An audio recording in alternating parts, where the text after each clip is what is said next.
Тэгээ би ерөөсөө бичлэгнүүдээ янзлж амжихгүй чад одоо нөхөж оруулж байна. Энэ өмнө жилийн Шикаго явж исэн бичлэг харагдаж байна. Тэг би эмээ дээр очиод тэг би тэр өглөөний цаа ууж исэн газар маань харагдаж байна. Тэгээд намайг очих болгонд ихт тоолны газар заавал ордог. Тэгээд энэ миний хамгийн дуртай газар. Тэрний дараа болохоор бид чи үлээ Botanic Garden орсон. Botanic Garden-гаар ингээд яваад үзэх юм бол янз бүрийн English Garden, Japanese Garden гэдэг өөр улсын цэцэрлэгүүдтэй. Тэгээд талхад зугаалахад аягүй гоё тохиромжтой газар гэдэг. Шикагод байгаа хүмүүс бол заавал очиж үзээрэй гэж хэлмээр байна. Шикагод бас нөгөө араб дэлгүүрүүд аяг байдаг. Тэгээд араб дэлгүүрүүдэд нөгөө Монгол өрөм цэцгийтэй адилхан тэм сүмтэйгтэн зардаг гэдэг. Тэгээд эмээтэйгээ би тэр явж үзээд аягүй юм сонирхолтой юм зардаг дэлгүүр орж үзсэн.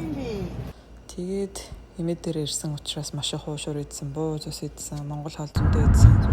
Тэгээд би ганцаараа байхдаа тиймэрхүү монгол хоолны хийж иддэг болохоор аягүй гоё байсан.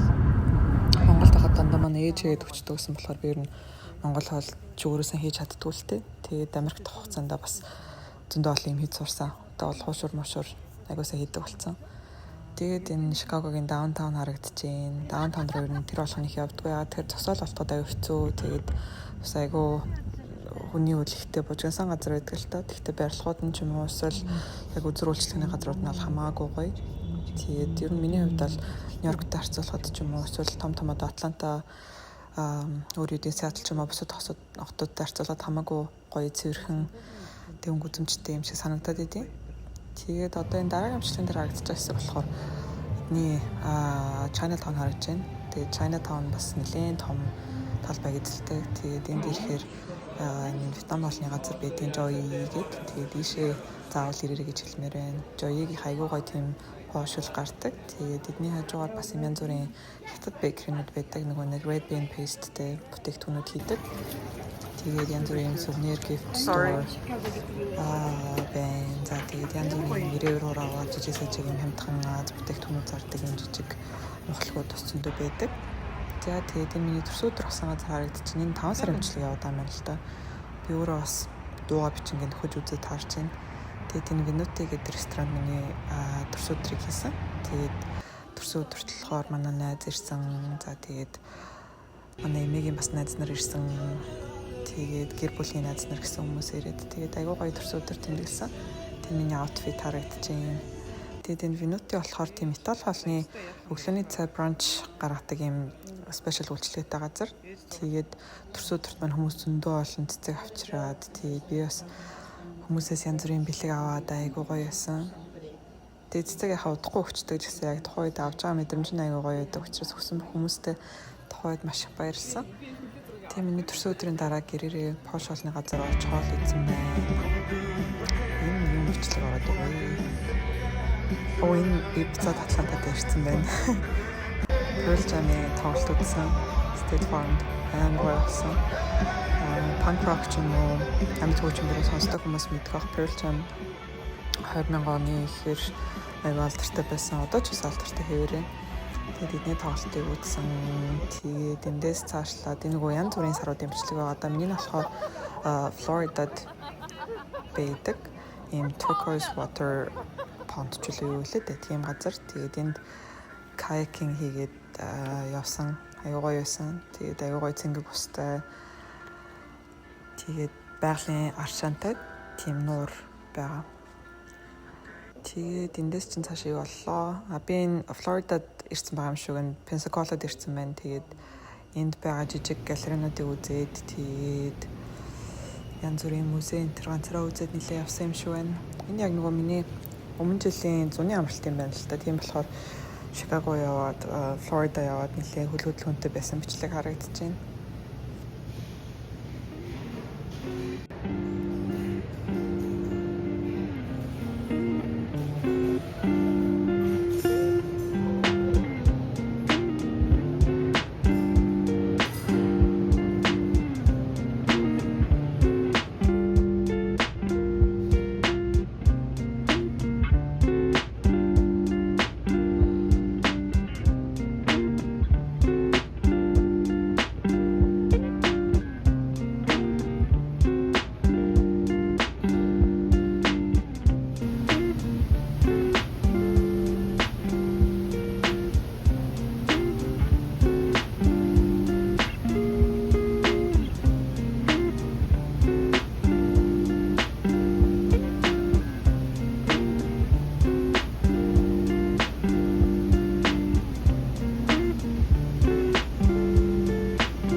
болохоор би Пенсаколагийн түүхийн музей орж үзсэн. Тэгээд тухайн үед бол анх Америкт хүмүүс ирээд суурж хахад Францууд тэгээд Испаниуд айгүй хэрж суурж исэн билээ. Тэг ингээд хотын гудамжин ч юм уу эсвэл янз бүрийн таунуудын нэр нь айгүй их тийм Европ нэрнүүдтэй байдаг, Испани нэрнүүдтэй, Франц нэртэй байдаг ч юм уу. Бас арай ялгаатай юм шиг санагдаад байдаг. Тэгээд энэ түүхийн музей үзээд айгүй сайн ойлголт ер нь авсан.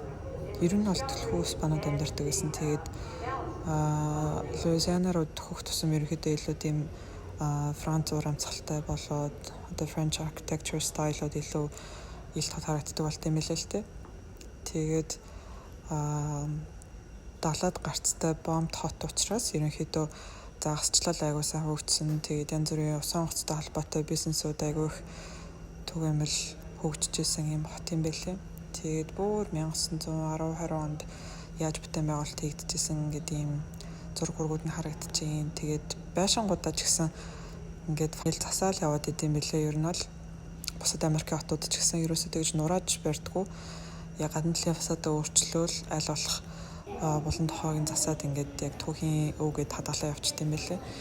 Тэгээд Пенсаколагийн хувьд болохоор нөгөө Америкийн агаарын цэргийнхэн тэгээд усан цэргийн бас нэг хит хитэн төвүүдийнх нь нэг учраас маш их цэргүүд байдаг. Тэгээд цэргийн холбогдлолтой, military холбогдлолтой юм музей, за тэгээд өв соёлын тийм дурсгалтай газрууд гэдэг ч юм уу тийм зүйлүүд их байдаг. Тэгээд ихэнх нь ерөөхдөө цэрэг цагтаа холбоотой хүмүүс маш их ажиллаж амьдардаг.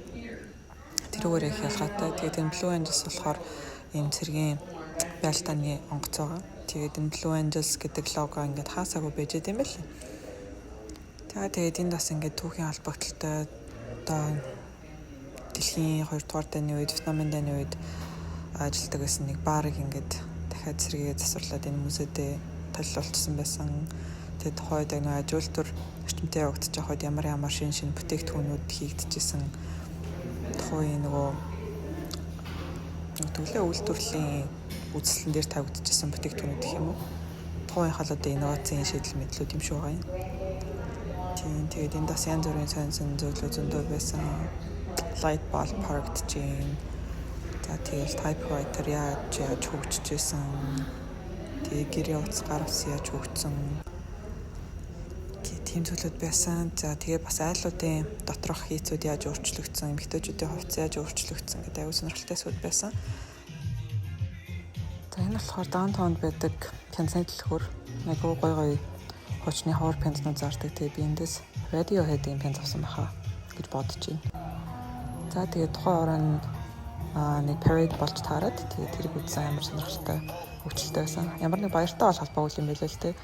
5 сарын нэг орог тохиолдуулаад хүмүүс гоё машинтай хүмүүс нэрээд ингээд хүмүүст янз бүрийн зөвлөлт мөл тараагаал, бэлэмлээ тараагаал, голоор нь ингээд хамтлагууд яваал, дуулж бужиглал айгу зугаатай байсан.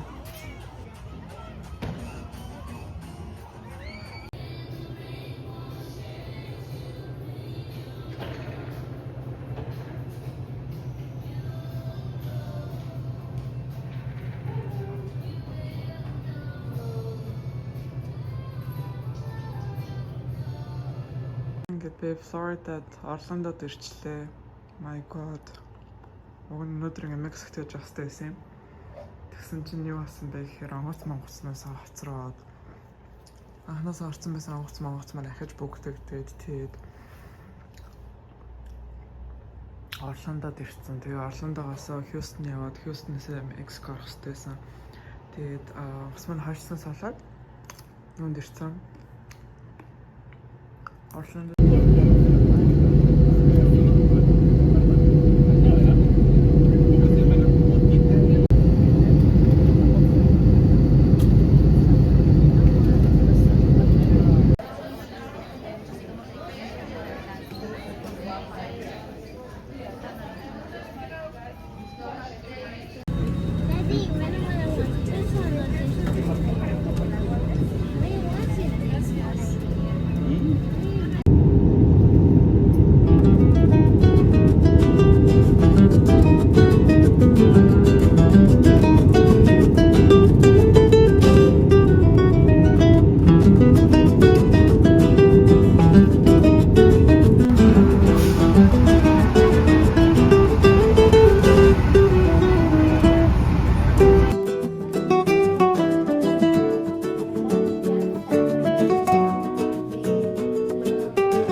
одоо ингээд Мексикийн галерейд хүмүүсээр ороод үзэхэд тийм aesthetic өндөртэй ч юм уу эсвэл зөвхөн харагт байдлын хувьд гоё сайхан гэхээсээ илүү төлхөө нөгөө өмнө нь болж исэн түүхэнд болсон эмгэнэлтийн хэрэгүүд ч юм уу эсвэл улс төр за босдоо янз бүрийн иргэний дантай холбоотой одоо түүхэн үйл явдлуудаа ойлгуулсан бүтээлээр илэрхийлсэн байдаг юм лээ. За тийм барилгуудын хувьд болохоор илүү тийм одоо бичлэгээр харагдаж байгаа бол Европчууд Испани талын одоо барилгын архитектурын загварууд айгуу харагдаж байна. Тэгээд хаалны газар дуучин баярлын ингээд дуулж хуурцсан маш чанга ярьдаг. Тэгээд айгуу тийм баяр баясгалтай тийм шинэ хэвчээ бусад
тэгээд ингээ Мексикийн маань аялал ерөөхдөө дуусчихж байгаа юм. Тэгээд одоо би буцаж очиод нэг удалгүй хичээл орчиж исэн санагдаж байна. Тэгээд өмнө жилийн 100 маань ерөөхдөө нэг иймэрхүү өрнөсөн. Chicago, Florida, тэгээд Мексик, Атланта гэд ямар ч гэсэн 103 сарыг бол амар хөтөлтөй өнгөрүүлсэн. Тийм маш их ядарсан аяллахад туршид. Тийм Мексикийн маань аялал бас айгуу сонирхолтой болсон.